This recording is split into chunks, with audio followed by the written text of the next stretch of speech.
yan. Sabi niya dito, Attorney Christine, may ka-close po akong kaibigan na matanda. Naku po, pwede ba nakatatanda? At ako ang laging tinatawagan at nagbabantay sa kanya sa tuwing siya ay na hospitalized. Ngayon po, gusto niyang bigyan ako ng lupa.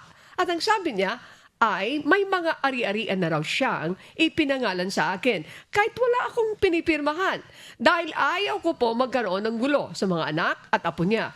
Hindi ko po ito tinatanggap. Legal po ba at valid ang isang property document o transfer kung wala ang pirma ko bilang receiver?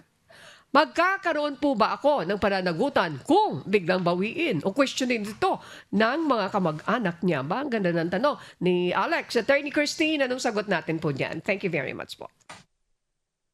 Opo. Hi po, Sir Alex.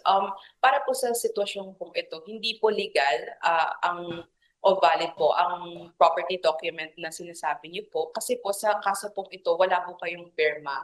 Ayon po sa batas, sa Civil Code, kailangan po na ang isang donation, sa donation po kasi meron pong donee at donor. Yung donor po ang nagbibigay ng donasyon at yung donee po ang tumatanggap. Para po magkaroon ng valid donation, dapat po nakasulat po ito, nakapirma din po ng donee at higit sa lahat habang buhay po ang donor o yung magbibigay po ng donasyon.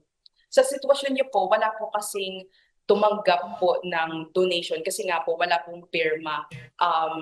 Wala pong pirma po si Mr. Alex. Kaya po hindi po natin masabi na legal po ang isang property document. Sa pangalawang tanong naman po, kung magkakaroon po ako ng pananagutan kung biglang bawiin, hindi po, wala po kayong pananagutan kasi po, una sa lahat, hindi naman po valid po ang property document in the first place. Kaya wala po rin pong babawiin ang kamag-anak na kaibigan niyo po. Hindi po ibig sabihin na kapag nandun na po ang pangalan ninyo po sa titulo ay ibig sabihin kayo na po agad ang valid na po ang itong property document. Dapat din po may katunayan na kayo din po talaga ang pumirma at kayo po ay talagang nag-a-accept po sa donation na ito.